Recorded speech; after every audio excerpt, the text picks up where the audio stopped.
we want to now look at vectors. In our book, this is section 8.3.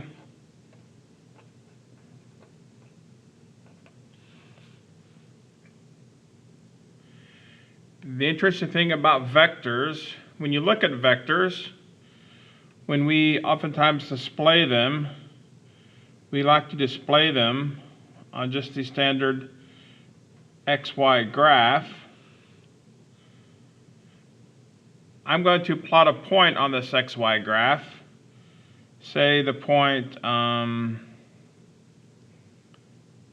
3, 4. Normally, when you plot a point on a graph, you have these parentheses outside the point you're going to graph.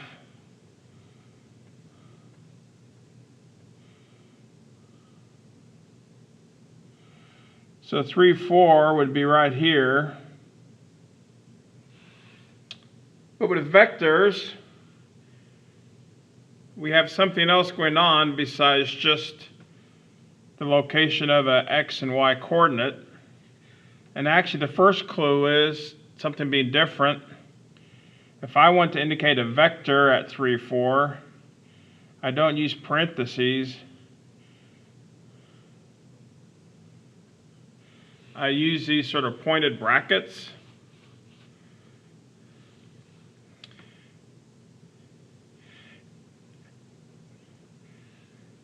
In terms of a descriptive or physical sense, the way in which a vector differs from just a point on a graph is we say a vector has two characteristics.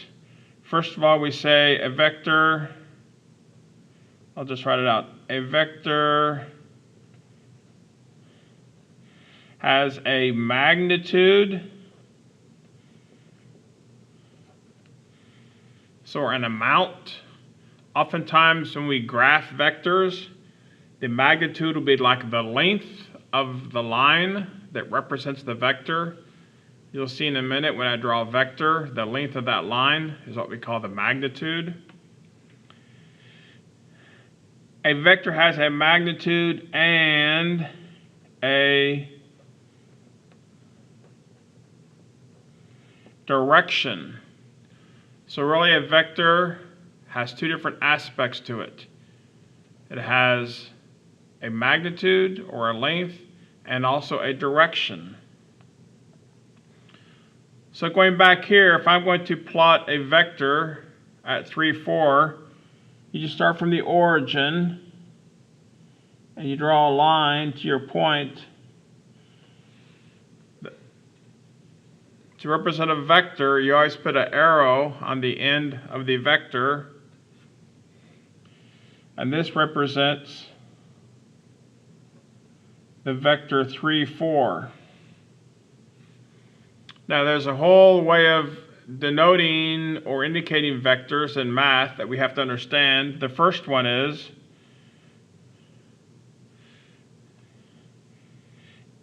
in a textbook, they will write vectors in boldface, so it looks like a very dark bold-faced letter. But of course, when we're just writing by hand, it's really difficult to write in bold. So what we do is whenever we write a vector, we put this little sort of like arrow above the letter, and that indicates that this is actually a vector.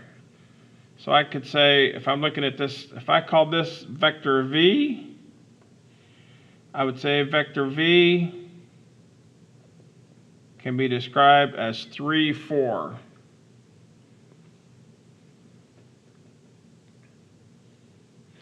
Now, we need to discuss, and just for fun, let's do another vector. How about I want to plot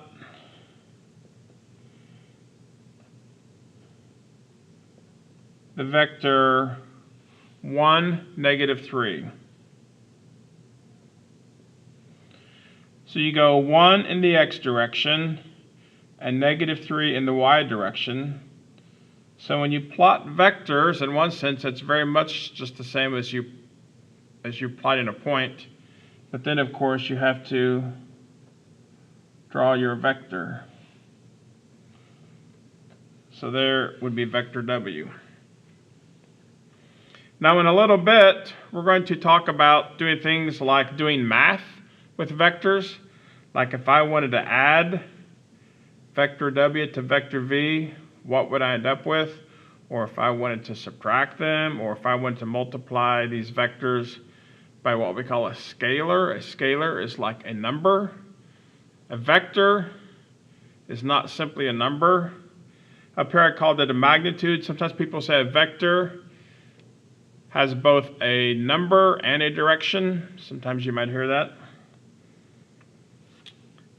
If we have something that's just a number or just an amount, we call that a scalar.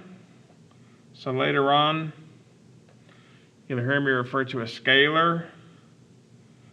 A scalar just means a number. I mean, just to do a quick example of this.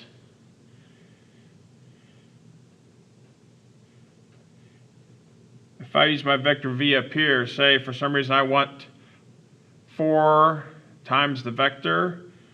4 is a scalar, it's just a number. So the way this works out is maybe what you would have guessed. 4 times the vector just means the vector now becomes 12, 16. You just multiply the scalar times both parts of the vector. All right, well, let's jump on that just a little bit. So there are going to be 3 ways that we're going to use to denote or indicate or write vectors. And the first one is what we just talked about. A and B inside these pointed brackets, where A represents like the x-coordinate of the end of the vector, and B represents the y-coordinate of the end of the vector. Very straightforward. Now the second way that we write vectors is very similar to the first method. I don't have time now, but in the world of vectors, we have things called unit vectors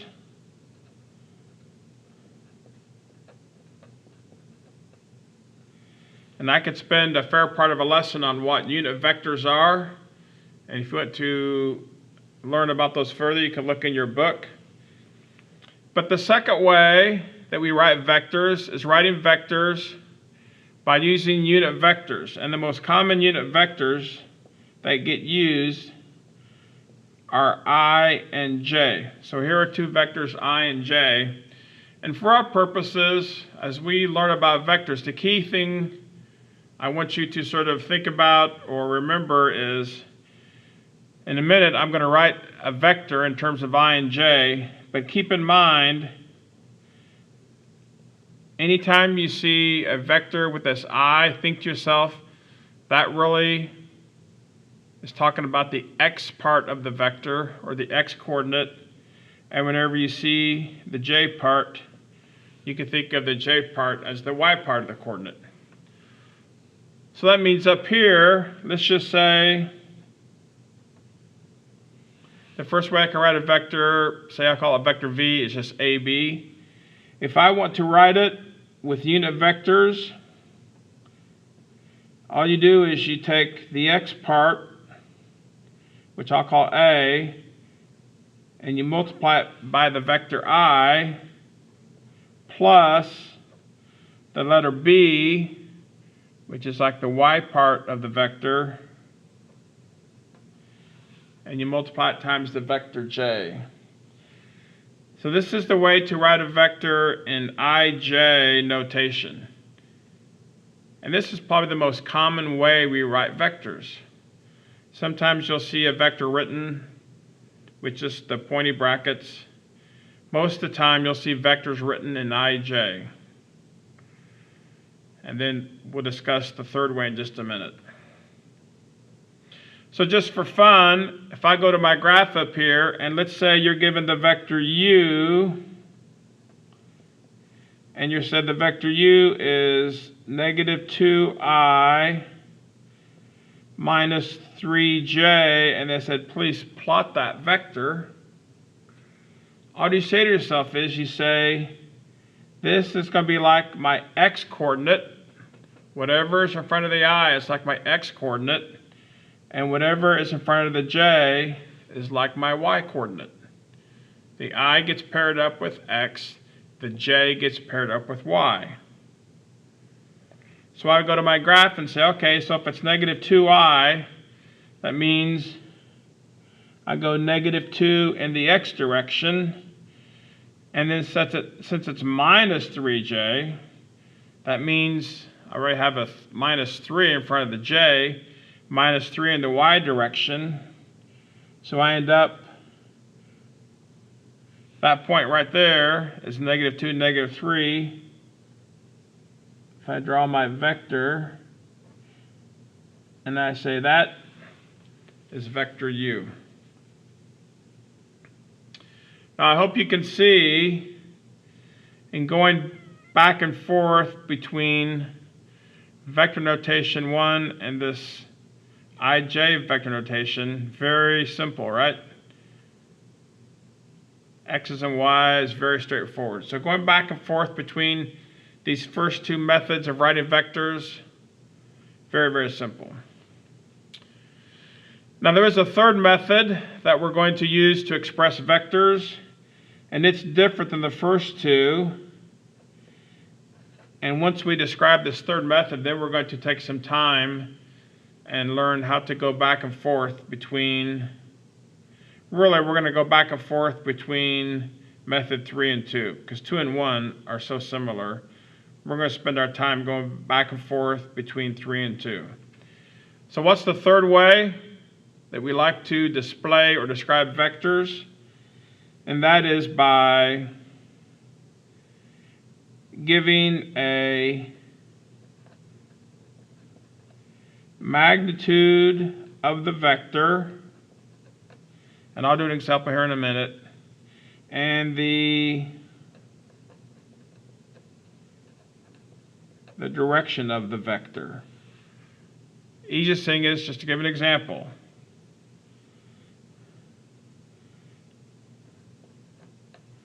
For, let's say, vector r, just for fun, for vector r, the way they write magnitude, so here's going to be a new symbol, is they do two vertical lines.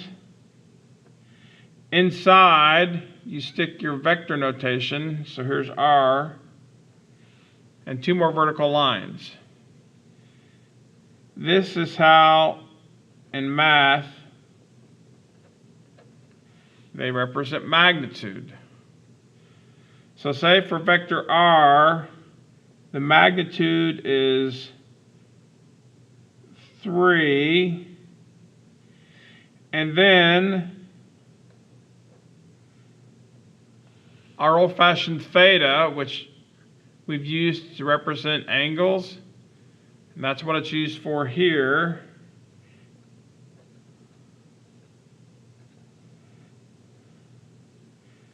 Let's just say for fun, I say it's going to be, because I'm going to use my graph again in a minute. A lot of times with vectors like this, the angle is in degrees, which is sort of nice. So we say we have this vector r, magnitude of 3, direction or angle. I guess I should call this direction. That's the word I've been using with vectors. The direction is indicated by the angle 135. So if I were going to go up and try and graph this vector r, in this case what I do is I first go and find the angle of 135 on my graph. So we know, once again, like we've learned in trig, the x-axis is the starting point.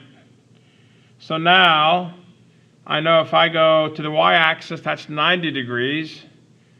All the way across to the negative x-axis is 180 degrees. So 135 is actually right in the middle. So I'm going to go and I say, well, 135 is sort of this very lightly dashed line. So that's my direction. And then I go and I say, okay, my magnitude, or the length of the line I'm going to draw, is going to be 3. So I just make an estimate of the length of 3. Maybe if the distance of 1 is this far, so maybe 1, maybe 2, maybe 3.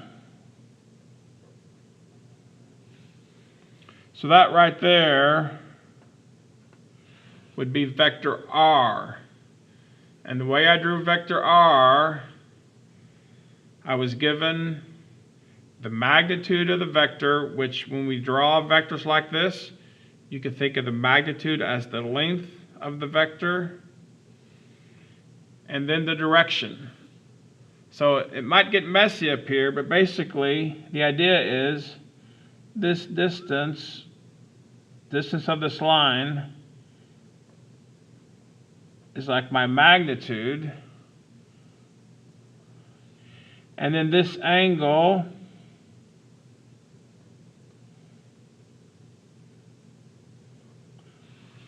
that's like my direction. So the way I drew this vector r was I sort of marked off the angle and then marked off how long it is. So these are the 3 ways